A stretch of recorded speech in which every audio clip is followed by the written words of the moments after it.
यो राजस्थानको जयपुरबाट लगभग 70-80 किलोमिटर टाढामा रहेको साम्बर लेक भन्ने तर्फ हामी जाँदैछौँ। यो ट्रेनको यात्रा छ है। त्यहाँ चाहिँ साम्बर लेक भन्ने एउटा तलाउ जस्तो रहेछ है। भिडियोमा राम्रै थियो, अब हामी जाँदाखेरि कस्तो हुनेछ हेर्दै जाउँ।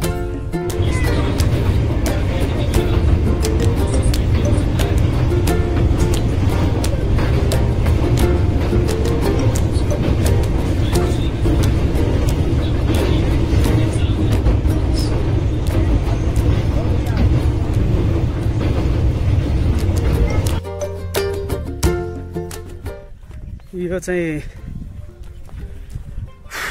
लोकेसन मजाले थाहा नपाएपछि ठाउँको नाम त थाहा भयो, तर यो लेक अलिकति ठुलो भएको कारणले गर्दा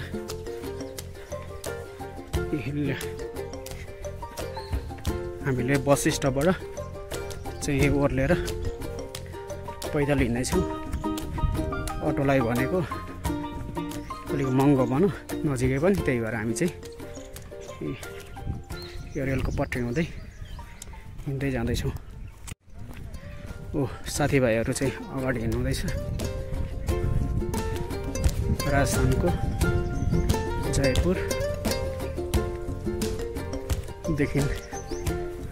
70 किलोमिटर।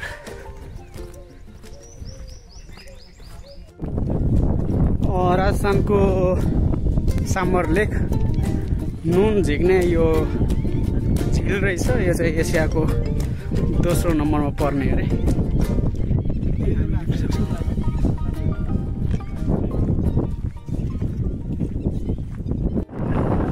यो चाहिँ नुन खानी नाम चाहिँ साम्बर लेक, एसियाको दोस्रो ठुलो नुन उत्पादन गर्ने कम्पनी फ्याक्ट्री रहेछ।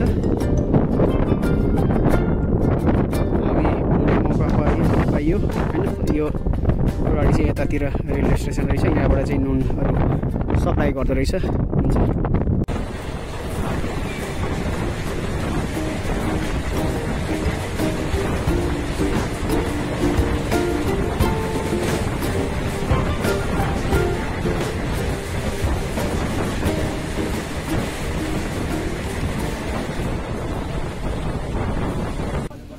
फर्किँदा चाहिँ लगभग 3-4 घन्टा लाग्यो हामीलाई लोकल ट्रेनमा। यो अगाडि देखिराख्नु भएको चाहिँ जयपुर जङ्सन हो, राजस्थानको राजधानी भनौँ न।